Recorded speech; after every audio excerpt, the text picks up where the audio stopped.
आपने अपने opening statement में कहा था कि सुरखाब के पर लगे हुए हैं। सुरखाब के पर नहीं लगे हुए, डॉलरों के पर लगे हुए। पर लगे हुए डॉलरों के। बात यह कि पाकिस्तान में सियासत बड़ा ये एक्सपेंसिव पेशा है, क्योंकि जो MNAs की MPAs की जब आप वहां पहुंचते हैं तो आपकी कोई इतनी ज्यादा तनख्वाही नहीं होती। पर्क्स आपको मिलते हैं लेकिन आपकी जो तनख्वाही इतनी ज्यादा नहीं होती, और वहां तक पहुंचने के लिए आपको बहुत सारे पैसे खर्च करने पड़ते हैं। इलेक्शन में झंडे ये 2-2, 4-4, 5-5 करोड़ रुपए खर्च करके लोग इलेक्शन जीतते हैं। तो ये जो अमाउंट है 2-2, 4-4 करोड़, ये इलेक्शन कमीशन की रिटर्न अमाउंट से ज्यादा, रिटर्न अमाउंट से बहुत ज्यादा है, लेकिन इलेक्शन कमीशन के पास ऑडिट करने की पावर तो नहीं है, और आप जो मर्जी जमा करा दें। गुरुद्वारे आधों ने तो कराई नहीं है, वो बाहर है असेंबली के, वो खैर एक अलग डिस्कशन है। तो ये जो आप मारूसी सियासत की बात कर रहे हैं, ये वही लोग कर सकते हैं पॉलिटिक्स पाकिस्तान में जिनके पास पैसे लगे हुए हैं, बहुत सारे पैसे हैं, बिकॉज वो एक पेशा उनका है। वो सर्विस टू पाकिस्तान नहीं है, it is service to their own bank account. As a party जो मरूसी सियासत को कंडेम करते हैं या उसके साथ आप ओके हैं? बिल्कुल कंडेम करते हैं। आप अगर तहरीक इंसाफ की मरकजी क़यादत देख लें, आपको उसमें कितने पॉलिटिशियन नजर आएंगे जो खानदानी पॉलिटिशियन है, सारे लोग हैं। जनरल सेक्रेटरी अगर है उसका डेंटल प्रोफेशन है, मैं अगर हूं तो मेरा एक बिजनेस है, कोई फिरदौस साहब है वो is employed with a big group. जो भी आप जिसका भी इमरान इस्माइल है, जो भी जो क़यादत है मरकजी, उसमें कोई भी जिसे कहते हैं कि खानदानी पॉलिटिशियन नहीं है। हम आम लोग हैं और हम समझते हैं कि पाकिस्तान में जो पेशा वाराना सियासतदान है उन्होंने इतना नुकसान पहुंचा दिया है, that's why we are getting momentum. इसलिए हमारी पार्टी सवाल मियां साहब से यह है, बिलावल भुट्टो जरदारी साहब अगर जाके जहां कहा जा रहा है कि लियारी से इलेक्शन लड़ेंगे, वो एक रात लियारी में गुजार के दिखाते हैं, फिर उनको लियारी वालों की प्रॉब्लम का पता होगा। उनको जब लियारी की प्रॉब्लम्स का पता होगा फिर वो प्रॉब्लम्स को एड्रेस कर सकेंगे। वो दिन और रात रहना होगा वहां पे, रहना होगा जाके, फिर आपको प्रॉब्लम समझ आएंगी। बाहर रह के जी, मैं नहीं कह रहा कि भुट्टो खानदान ने सैक्रिफाइस नहीं किया। जुल्फिकार अली भुट्टो से लेके बेनजीर, उनके भाई दोनों, अब तो शायद नुसरत भुट्टो भी अल्लाह को खैर प्यारी हो गई।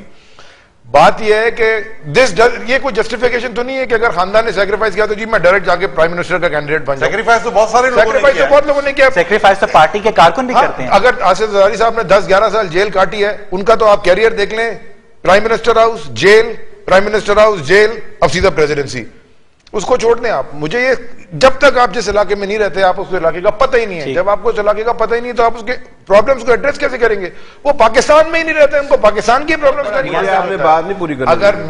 अगर मेरे खानदान में या मेरे वालिद या अगर मिनिस्टर होते, मुझे बड़ा एडवांटेज होता कंपेयर टू अदर पीपल, कि मैंने देखा होता कि उसकी वर्किंग क्या होती है। मैं तो एग्री करता हूं कि जी अगर किसी खानदान रूलिंग फैमिली से रहा है आदमी, उसको एडवांटेज होगा, लेकिन उसको यह हक नहीं बनता कि वो 19 साल की उम्र में पार्टी का, इतनी बड़ी पार्टी का चेयरमैन बन जाए। ठीक है, मुझे यहाँ पे ब्रेक लेना। आपकी पार्टी पर यह इल्जाम लगता है कि पाकिस्तान तहरीक इंसाफ के अंदर जमहूरी कल्चर मौजूद नहीं है, खान साहब की राय के खिलाफ कोई बंदा जाने की जरूरत भी नहीं कर सकता। Is it correct? बिल्कुल गलत इल्जाम।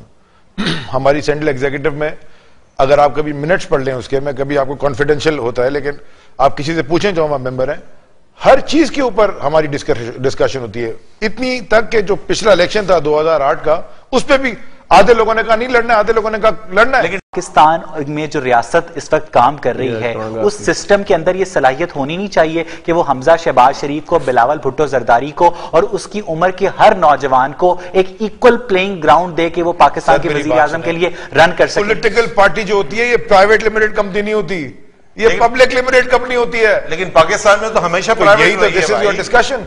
पब्लिक लिमिटेड कंपनी अगर आप स्टॉक एक्सचेंज पे भी लिस्टेड है तो वो चेयरमैन का बेटा चेयरमैन उसमें नहीं बनता। You have to go through the process.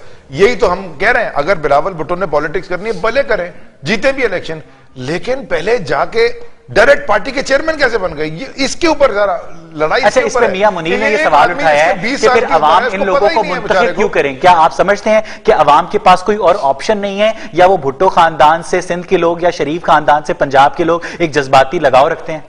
एक सुनामी आ रहा है, सुना है आपने इमरान खान को? इमरान खान का ये आ रहा है, कोई चीज शॉर्टकट नहीं होती, आ रहा है। और जब आएगा ना फिर आप देखिएगा किस किस को भाग लेगा।